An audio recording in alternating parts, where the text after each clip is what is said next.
Hello,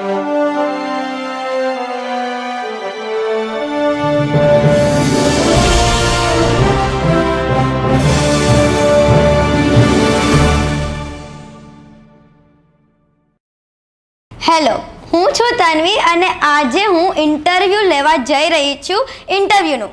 I mean Gujarati film ઇન્ટરવ્યૂનું જે release થઈ રહી છે 13 સપ્ટેમ્બરના.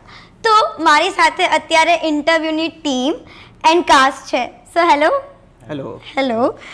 સો મારો પહેલો ક્વેશ્ચન તમને છે. Let me introduce. He is Rakshit Faldu. He is the producer of the film. And એમને ઘણા બધા ફિલ્મમાં વર્ક કરેલું છે. સો મારો ક્વેશ્ચન તમને એ છે કે તમે જ્યારે આ સ્ક્રિપ્ટ જોઈ તો તમને એમાં શું વસ્તુ નવીન લાગી, શું એટ્રેક્ટ કર્યું કે તમે આ સ્ક્રિપ્ટ પર્ટિક્યુલર ચૂઝ કરી? આ સ્ક્રિપ્ટ એટલી સિમ્પલ છે તે છતાં એટલી કોમ્પ્લેક્સ છે ને, એ વાત બહુ મજેદાર છે કે એને કોઈ એક સાઈડ પર કે એક ધોરણ પર આપણે સેટ નહીં કરી શકીએ. એટલે એક સિમ્પલ મિડલ ક્લાસ આપણી લાઈફ કેવી હોય, તો આપણી જ લાઈફની વાત છે અને ટોપિક છે ઇન્ટરવ્યૂ. યસ. અને એટલે સ્ક્રિપ્ટ બહુ જ રિલેટેબલ સ્ક્રિપ્ટ છે અને અમે એ રીતના બતાડી રહ્યા છે કે એ ઇન્ટરવ્યૂ છે. ક્યારે કોઈને પહેલી વાર મળવા જઈ રહ્યા હોય તો આપણી મનની અંદર શું થતું હોય એની આ વાત છે. દરેક સાધારણ ઘરના લોકોની આ વાત છે. એક સાધારણ નોર્મલ એક છોકરાની વાત છે. તો એ સેટિંગ બહુ ફેસિનેટિંગ છે. યસ, એટલે બધા લોકો કનેક્ટ જલ્દી કરી દેશે. યસ, બિકોઝ અત્યારે તો ઇટ્સ લાઈક ઇન્ટરવ્યૂઝ બધાની જ લાઈફમાં ઇટ્સ લાઈક ઇમ્પોર્ટન્ટ રોલ હોય, રાઈટ? સો યસ, મારી બાજુમાં રાઇટર, ડિરેક્ટર તેમજ પ્રોડ્યુસર કિલોલ સર છે. સો સર, મારો તમને એક ક્વેશ્ચન છે કે તમે જ્યારે આ સ્ક્રિપ્ટ લખતા હતા તો આ ઇન્ટરવ્યૂ વર્ડ છે ને બહુ નીશ છે. આપણી રેગ્યુલર લાઈફમાં હાલતા ને ચાલતા થતો હોય કે ઇન્ટરવ્યૂ દેવા જવાનું છે, આ છે તે છે, રાઈટ? સો એટલો નીશ ટોપિકને આખું મૂવીમાં નાની વાતને ઇન્ક્લુડ કરીને, માઇન્યુટ ડિટેલ્સ પર વર્ક કરીને તમે આટલું મસ્ત મૂવી બનાવ્યું, તો યુનિક આઈડિયા ક્યાંથી આવ્યો તમારા માઇન્ડમાં અચાનક? આવી ગઈ આ જે યુનિક આઈડિયા છે ને, એક મારા ફ્રેન્ડના દિમાગમાં. ઓકે. એમણે એક વાત કરી સરળ કે આવું કંઈક કરીએ. એમનો કોન્સેપ્ટ અલગ હતો, પણ પછી મેં કીધું કે ના, આને આપણે આ રીતે કરીએ જે એમને, અને પછી એમાંથી મેં ડેવલપ કરી આખી રીતના. Oh, nice. So I also heard કે જયમીન સર જે અત્યારે નથી, તમે એન્ડ આખી અલગ અલગ ડિપાર્ટમેન્ટમાં તમે રાઇટર છો, ઇઝ અ પ્રોડ્યુસર અને એડિટર છે. તો લાઈક આવી રીતે તમે બધા ભેગા થઈ અને જે સ્ટાર્ટઅપ કર્યું એ કેવી રીતે થયું? લાઈક એનો જન્મ કેવી રીતે થયો? એટલે ખૂબ મજેદાર વાત એ છે કે એનું સ્ટાર્ટઅપનું રીઝન બી આ જ ફિલ્મ છે. ઓકે, કે આ જ ફિલ્મથી સ્ટાર્ટઅપ થયું. Oh nice. So it is like અમે બધા એકબીજાને બહુ જ ઘણા સમયથી ઓળખીએ. અમે બીજા ફિલ્મ્સ જોડે કરેલા છે એકબીજા જોડે ઇન્ડિપેન્ડન્ટલી. અને આ વાત અમારા મનમાં અમે યુઝ્યુઅલી શેર કરતા હોય, વાત કરતા હોય કે ભાઈ આવી એક વાત છે વગેરે વગેરે. અને અમને આ મનમાં બેસેલી હતી કે આપણે ક્યારેક ને ક્યારેક we would do something on this. Okay. તો આઈડિયલ પ્રોસિજર એવો હોય કે you get your script selected by some producer and this and that. પણ આ વાત જ એટલી મજેદાર છે કે અમે લોકોએ જાતે જ નિર્ણય લીધો કે let's make it by ourselves. This should be our first film. Oh, nice. So એવી રીતે જન્મ થયો, right? Good. And last question કે આ ફિલ્મ દ્વારા તમે લોકોને કયો મેસેજ પાસ કરવા માંગો છો?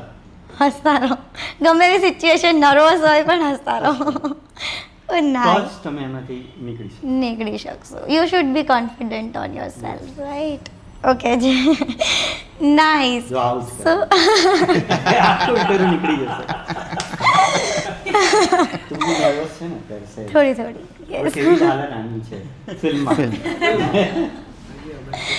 Yes, but nice.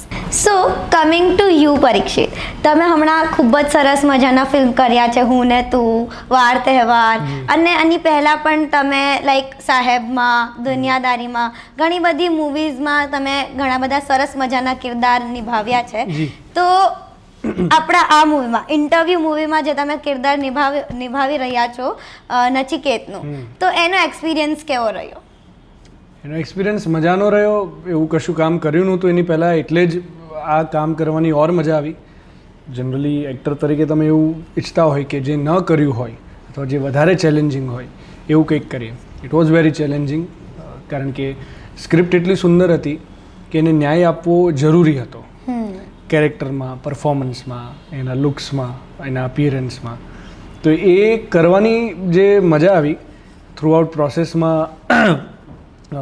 જે ટીમ સાથે જોડાયા, અને ટીમ જ્યારે સેમ પેજ પર હોય ને, જ્યારે ઓવરઓલ ટીમ તમારી, તો આઈ થિંક કે મેજિક ક્રિએટ થાય. અને મને એવું લાગે છે કે આ ફિલ્મમાં એવું થયું છે. અને પર્સનલી એઝ પરીક્ષિત મેં ક્યારેય આવું કંઈ ફેસ નથી કર્યું.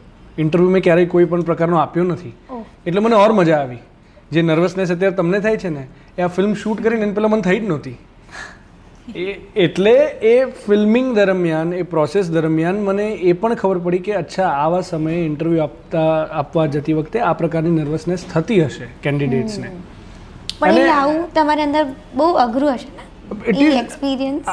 આઈ થિંક એ પ્રોસેસ દુનિયાભરના એક્ટર્સ જે કરતા હશે એ જ છે. આઈ ડોન્ટ થિંક એમાં કોઈ રોકેટ સાયન્સ છે. You just have to get in to it, you just have to feel it.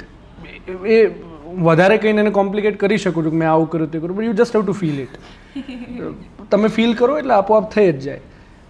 If I try to feel your nervousness right now, if I focus on it, તો I will feel it. એટલી જ વાત છે. તો એ કેરેક્ટરની journey હતી. અને પછી એનું બેકડ્રોપ એવું હોય કે રિહર્સલ્સ હોય, ડિરેક્ટરનું વિઝન સમજતા હોય, ડિરેક્ટર સરને શું જોઈએ છે, હું કેવી રીતે કરી શકું છું, કો એક્ટર્સ કેવું છે. અને લગભગ એવું થયું કે બધી જ વસ્તુઓ બહુ જ સરસ રીતે બેસતી હતી. એટલે મને પ્રોજેક્ટ કરવાની બહુ મજા આવે. અને જે કામ કરવાની અમને મજા આવે, આઈ એમ શ્યોર કે ઓડિયન્સને જોવાની પણ એટલી મજા આવે. સો yes, my next question is to you. And મારો ક્વેશ્ચન છે કે તમે as a lead first time work કર, તમારી હમણાં એક મૂવી આવે છે, હજી એક, શું નામ છે? ઉડનચુ. હા, તો હમણાં એક ઉડનચુ કરીને મૂવી આવે છે, એન્ડ તમે આમાં લીડમાં ફર્સ્ટ ટાઈમ વર્ક કરશો, રાઈટ? સો તમારો એક્સપિરિયન્સ કેવો રહ્યો, તમારી જર્ની આખા જ્યારે મેકિંગ થતું હતું ત્યારે ઓન સેટ? ઓન સેટ તો એટલે ફર્સ્ટ ટાઈમ લીડ મળવું એ જ બહુ મોટી વાત છે, કારણ કે ઇન્ડસ્ટ્રીમાં બધા બહુ બધી મહેનત કરતા છે, પણ ટચ વુડ, ભગવાનની દયા અને આ બધાના લીધે આઈ એમ હિયર. તું નથી કરતી મહેનત? એ તો હા, એ બી કરે છે મહેનત, અને એટલે એને મળ્યું છે. હા, એ છે. પણ હું થિયેટર કરતી હતી, અને ત્યાં આગળ જે મારા પ્રોડ્યુસર છે એ મારું પ્લે જોવા આવ્યા હતા, અને ત્યારે એમને એકચ્યુઅલી મારો ઇન્ટરવ્યૂ ત્યાં થઈ ગયો હતો એ પ્લેમાં. આ ફિલ્મ માટે મારું ઓડિશન એમાં થઈ ગયું હતું. સો થેન્કફુલી એના લીધે મને આમાં લીડ મળ્યો અને મજા પડી. ઓકે. સો મેં એવું પણ સાંભળ્યું કે તમે મ્યુઝિક ફેમિલીથી આવો છો, એન્ડ તમે ક્લાસિકલ સિંગર બી છો. યસ. તો આ ફિલ્મમાં તમારું ફેવરિટ સોંગ કયું છે? 2 લાઈન ગાઈને બતાવશો please. Mera Mike.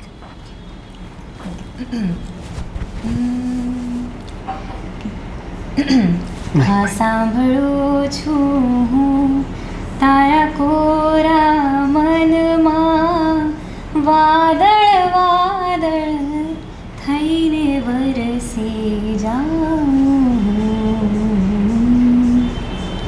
Thank you. ક્યા વાત છે! વાહ વાહ વાહ! કોયલ જેવો વાત છે. કોયલ જેવો વાત છે. ખૂબ જ ક્યા વાત સરસ, ખૂબ જ સરસ.